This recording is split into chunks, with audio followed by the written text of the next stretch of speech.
시청하시기 전에 구독, 좋아요, 알림 설정은 영상 제작에 큰 도움이 됩니다. 안녕하십니까, 법우님들. 오늘도 이렇게 부처님의 지혜를 함께 나누게 되어 참으로 감사한 마음입니다. 혹시 법우님들께서는 이런 고민을 해보신 적이 있으십니까? 밤늦게 잠자리에 들면서 문득 이런 생각이 드시는 거예요. 우리 아이가 과연 잘 살아갈 수 있을까? 내가 부모로서 제대로 하고 있는 건가? 다른 집 아이들은 다 잘 되는 것 같은데 우리 아이만 왜 이럴까? 요즘 세상이 참 어렵습니다. 경쟁은 치열하고 미래는 불확실하고 아이들은 부모 마음을 몰라주는 것 같고요. 특히나 요즘 젊은 세대들은 우리가 자랐던 시대와는 완전히 다른 환경에서 살아가고 있지 않습니까? 어떤 부모님은 이렇게 말씀하세요. 스님, 저는 정말 최선을 다해서 키웠는데 아이가 자꾸 엇나가는 것 같아요. 공부도 안 하고 게임만 하고 말도 안 듣고 미래에 대한 계획도 없어 보이고요. 또 어떤 분은 이렇게 하소연하십니다. 다른 집 아이들은 다 취업도 잘하고 결혼도 잘하고 효도도 잘하는데 우리 아이만 왜 이런지 모르겠어요. 이런 마음 정말 잘 이해됩니다. 자식을 향한 부모의 마음이야 말로 이 세상에서 가장 간절하고 애틋한 것이 아니겠습니까? 하지만 법우님들 혹시 우리가 놓치고 있는 것은 없을까요? 혹시 우리가 자식을 사랑한다고 하면서 정작 자식에게 상처를 주고 있는 것은 아닐까요? 부처님께서는 이미 2500년 전에 이런 부모와 자식의 관계에 대해서 깊은 통찰을 주셨습니다.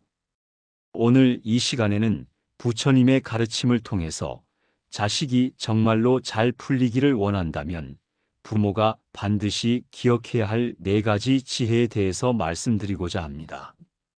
이것은 단순한 육아 방법이나 교육 기법이 아닙니다. 부처님의 근본 가르침에서 우러나오는 생명과 생명이 만나는 가장 아름다운 방법에 대한 이야기입니다. 혹시 지금까지 여러분이 자식을 대하는 방식이 과연 옳은 것인지 의문이 들었다면 오늘 이 말씀이 큰 도움이 되리라 확신합니다.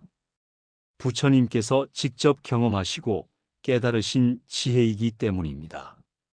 자, 그럼 지금부터 함께 살펴보도록 하겠습니다. 첫 번째로 말씀드리고 싶은 것은 자식을 있는 그대로 받아들이는 지혜에 대한 것입니다. 많은 부모님들이 가장 흔히 범하는 실수가 바로 이것입니다. 자식을 자신의 소유물이라고 생각하거나 자신의 꿈을 대신 이뤄줄 존재라고 여기는 거예요. 너는 내가 낳았으니까 내 말을 들어야 해. 내가 이렇게 키웠으니까 당연히 이렇게 해야지. 다른 집 아이는 다 의사 되고 변호사 되는데 너는 왜 그 모양이야? 이런 말들 혹시 하신 적 없으십니까? 법당에 오시는 많은 보살님들이 이런 고민을 토로하세요. 스님, 저희 아들이 30이 넘었는데도 아직 취업을 못했어요. 친구들은 다 결혼해서 손자까지 보는데 우리 아이만 이래요. 그럴 때마다 저는 이렇게 여쭤봅니다. 보살님, 그럼 아드님이 행복해 보이시나요? 그러면 대부분 이렇게 대답하세요. 행복해 보이긴 무슨, 맨날 우울해하고 자신감도 없고 뭘 해도 제대로 안 되고. 여기서 중요한 깨달음이 필요합니다. 부처님께서는 법화경에서 이렇게 말씀하셨습니다. 모든 중생은 각각 다른 근기와 인연을 가지고 있다. 마치 비가 내릴 때 큰 나무는 큰 나무대로, 작은 풀은 작은 풀대로 각각 자신에게 맞는 만큼만 받아들이는 것과 같다. 이 말씀이 무엇을 뜻하는지 아십니까? 우리 아이들도 마찬가지라는 거예요. 각자가 가진 업보와 인연 그리고 타고난 성향이 모두 다릅니다. 어떤 아이는 태어날 때부터 적극적이고 활발한 성격을 가지고 태어나고 어떤 아이는 조용하고 내성적인 성격을 가지고 태어납니다. 어떤 아이는 공부에 재능이 있고 어떤 아이는 예술에 또 어떤 아이는 사람을 돕는 일에 재능이 있어요. 그런데 우리는 왜 모든 아이들을 똑같은 틀에 맞추려고 하는 걸까요? 부처님께서는 또한 이렇게 말씀하셨습니다. 집착하지 말라. 모든 괴로움의 근원은 집착에서 비롯된다.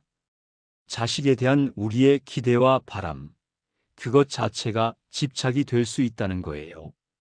물론 부모로서 자식이 잘 되기를 바라는 마음은 당연합니다.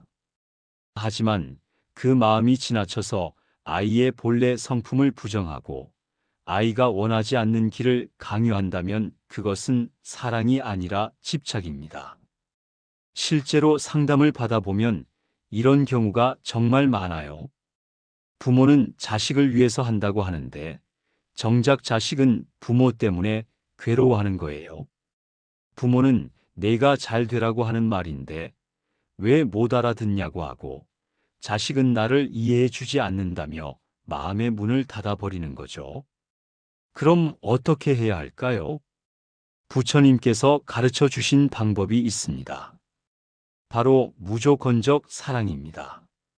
아이가 성공했을 때만 사랑하는 것이 아니라 실패했을 때도 사랑하는 거예요. 아이가 부모의 기대에 부응할 때만 인정하는 것이 아니라 아이 그 자체로서 소중하다는 것을 느끼게 해주는 거예요. 구체적으로 어떻게 해야 하느냐고요? 매일 아침 일어나서 아이에게 이렇게 말해 보세요. 얘야, 내가 있어서 엄마 아빠는 정말 행복해. 내가 어떤 일을 하든 어떤 사람이 되든 너는 우리에게 소중한 존재야. 엄마 아빠가 내게 바라는 건 오직 하나야. 내가 행복했으면 좋겠어. 처음엔 어색할 수도 있어요. 특히나 우리나라 부모들은 직접적으로 사랑을 표현하는데 익숙하지 않으니까요. 하지만 꾸준히 해보세요. 신기하게도 아이가 변하기 시작합니다. 자신이 있는 그대로 사랑받고 있다는 확신이 생기면 아이는 더 이상 부모의 눈치를 보지 않게 돼요. 대신에 자신의 내면에서 우러나오는 진정한 동기를 찾기 시작합니다. 부모가 원해서 공부하는 게 아니라 내가 진정 원해서 무언가를 추구하게 되는 거예요. 이것이야말로 진정한 성장의 시작이 아니겠습니까? 부처님께서는 제자들을 가르치실 때도 항상 이런 방식을 사용하셨습니다.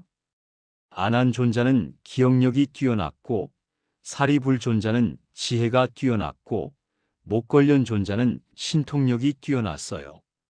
부처님께서는 각자의 장점을 인정하고 그것을 더욱 발전시킬 수 있도록 도와주셨지 모든 제자를 똑같이 만들려고 하지 않으셨습니다. 우리도 마찬가지입니다.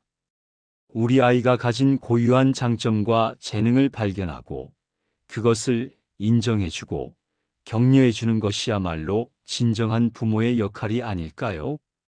두 번째로 말씀드리고 싶은 것은 말의 힘에 대한 깊은 깨달음입니다. 법우님들, 혹시 이런 경험 있으시지 않습니까? 무심코 던진 한마디 말이 상대방에게 큰 상처를 주었던 경험 말이에요. 특히나 가장 가까운 사람인 가족끼리는 더욱 그렇습니다. 가족이니까 뭘 그런 걸 다 따져라고 하면서 함부로 말하는 경우가 많아요. 하지만 부처님께서는 말의 중요성에 대해서 매우 강조하셨습니다.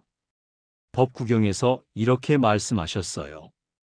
악한 말은 도끼보다 날카롭고 좋은 말은 꽃보다 향기롭다. 그리고 또한 이렇게도 말씀하셨습니다. 마음에서 나온 말은 업을 만들고 그 업은 반드시 과보를 낳는다. 특히나 부모가 자식에게 하는 말은 더욱 강력한 힘을 가지고 있습니다. 왜 그럴까요? 자식에게 있어서 부모는 절대적인 존재이기 때문입니다. 어린아이일 때는 물론이고 성인이 되어서도 부모의 말 한마디는 그 사람의 인생에 큰 영향을 미칩니다. 실제로 상담을 하다 보면 어릴 때 부모로부터 들었던 말이 평생 그 사람의 무의식에 남아있는 경우를 많이 봅니다. 너는 왜 이렇게 못났니? 다른 집 아이들은 다 잘하는데 너만 못해. 이런 식으로 하면 나중에 거지 된다. 내가 태어나지 말았어야 했어. 이런 말들 혹시 하신 적 없으십니까? 순간의 화에 내뱉은 말이지만 아이에게는 평생 상처가 되어 남습니다. 그 상처는 성인이 되어서도 나는 부족한 사람이야. 나는 사랑받을 자격이 없어라는 부정적인 자아상으로 이어집니다. 반대로 부모로부터 긍정적인 말을 들으며 자란 아이들은 어떨까요? 자신감이 넘치고 적극적이며 새로운 도전을 두려워하지 않습니다. 왜 그럴까요? 마음 깊숙한 곳에 나는 소중한 사람이야. 나는 할 수 있어라는 긍정적인 믿음이 자리 잡고 있기 때문입니다. 그럼 구체적으로 어떤 말을 해야 할까요? 부처님께서 가르쳐 주신 에어의 원리를 적용해 보세요. 에어란 상대방을 사랑하는 마음에서 우러나온 따뜻한 말을 뜻합니다. 첫째, 인정하는 말을 하세요. 오늘 학교에서 힘들었겠네. 내가 열심히 노력하는 거 엄마가 다 알고 있어. 비록 결과는 좋지 않았지만 최선을 다한 내 모습이 자랑스러워. 둘째, 격려하는 말을 하세요. 괜찮아. 다음에 또 기회가 있을 거야. 실패는 성공의 어머니라고 하잖아. 내가 포기하지 않는 한 엄마도 끝까지 응원할게. 셋째, 감사하는 말을 하세요. 내가 우리 집에 와줘서 고마워. 매일 학교 다니느라 수고 많아. 내가 있어서 우리 집이 더 밝아진 것 같아. 이런 말들을 꾸준히 해보세요. 처음엔 어색할 수도 있지만 계속하다 보면 자연스러워집니다. 그리고 신기하게도 아이의 표정과 행동이 달라지기 시작해요. 부모가 자신을 믿고 응원한다는 것을 느끼면 아이는 더 이상 부모와 대립하지 않게 됩니다. 대신에 부모와 함께 문제를 해결하려고 노력하게 돼요. 여기서 중요한 것은 진정성입니다. 단순히 기법으로 하는 것이 아니라 정말로 아이를 사랑하는 마음에서 우러나와야 해요. 부처님께서도 제자들에게 늘 격려와 칭찬의 말씀을 해주셨습니다. 물론 잘못했을 때는 꾸짖기도 하셨지만 그것도 결국 제자를 사랑하는 마음에서 나온 것이었어요. 그리고 꾸짖을 때도 단순히 비난하는 것이 아니라 어떻게 해야 더 나아질 수 있는지 구체적인 방향을 제시해 주셨습니다. 우리도 마찬가지입니다. 아이를 꾸짖어야 할 때가 있다면 단순히 너는 왜 그러니? 라고 하지 말고 이렇게 하면 어떨까? 라는 대안을 제시해 주세요. 그리고 무엇보다 중요한 것은 아이의 잘못된 행동을 비판하는 것이지 아이 자체를 부정하는 것이 아니라는 점을 분명히 해야 합니다. 너는 나쁜 아이야가 아니라 내가 한 행동은 잘못된 것 같아라고 하는 거예요. 이런 작은 차이가 아이의 마음에는 큰 차이를 만듭니다.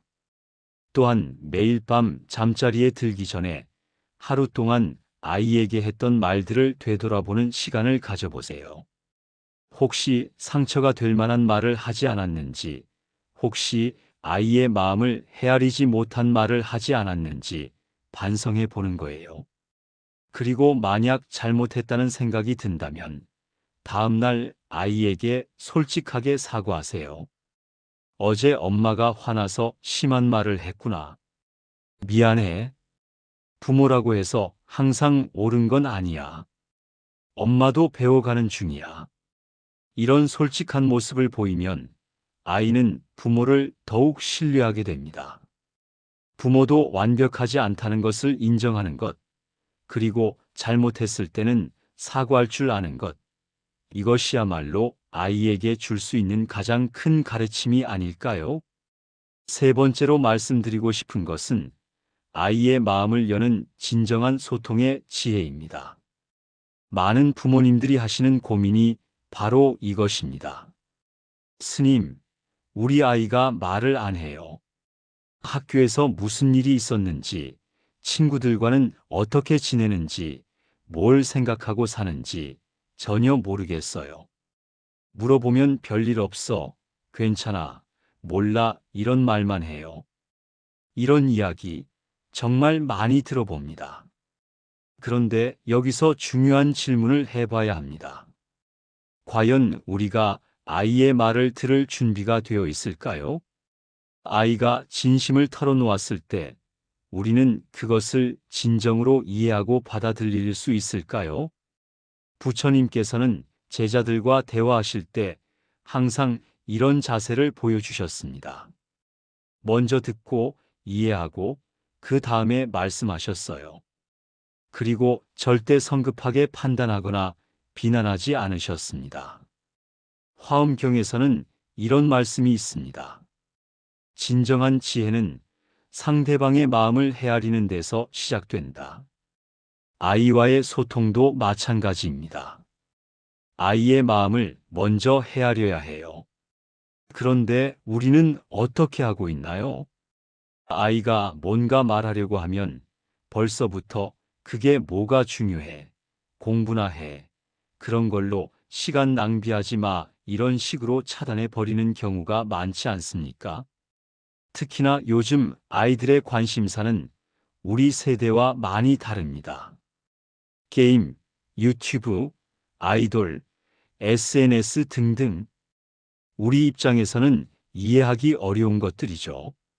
그래서 아이가 그런 이야기를 하면 그런 쓸데없는 것에 관심 갖지 말고 라고 하게 돼요.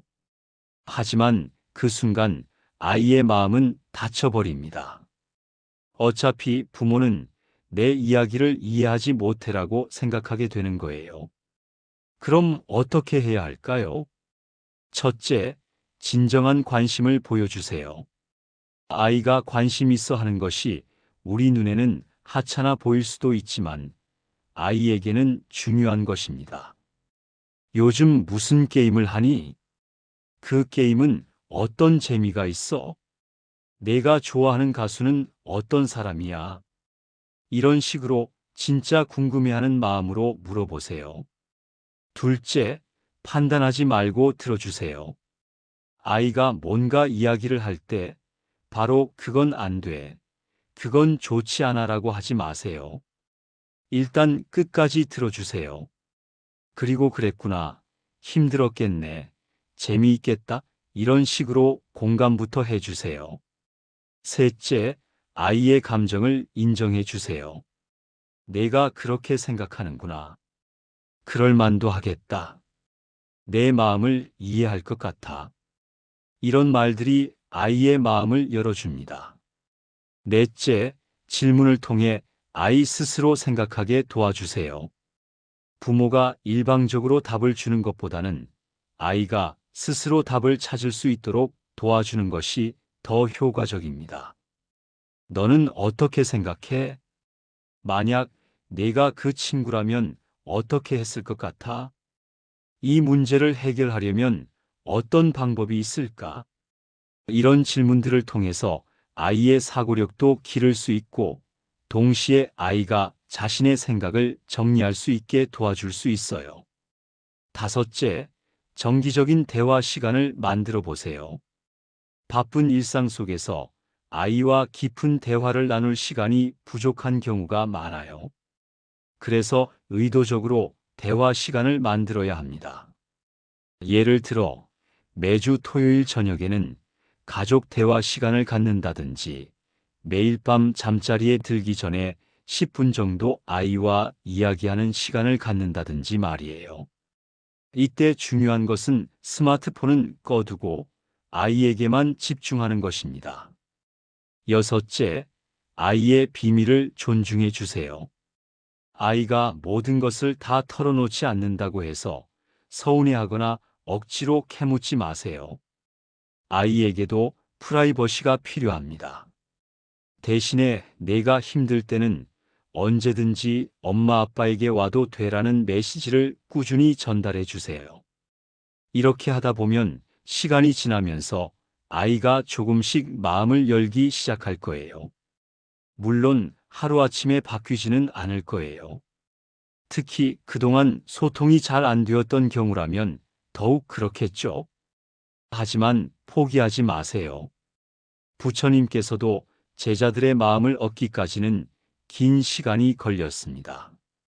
끝으로 말씀드리고 싶은 것은 아이의 실패를 축복으로 받아들이는 지혜입니다.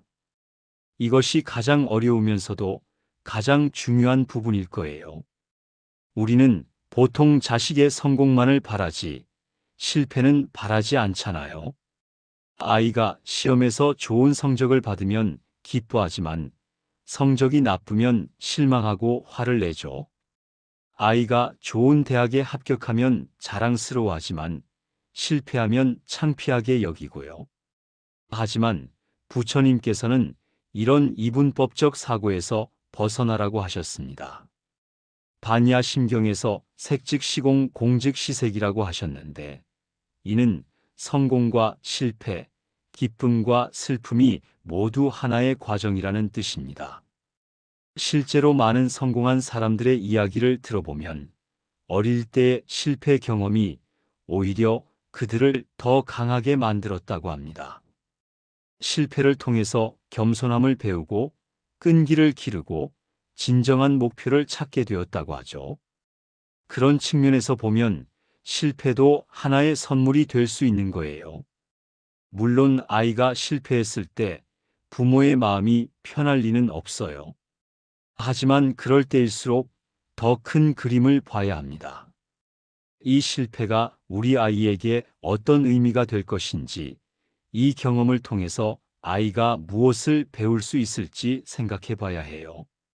그리고 무엇보다 중요한 것은 실패했을 때 아이 곁에 있어주는 것입니다.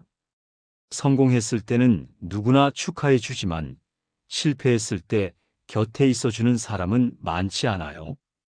그래서 부모의 역할이 더욱 중요한 거죠. 아이가 실패했을 때 이렇게 말해 보세요. 괜찮아, 이런 일도 있는 거야. 실패는 또 다른 배움의 기회야. 중요한 건 포기하지 않는 거야.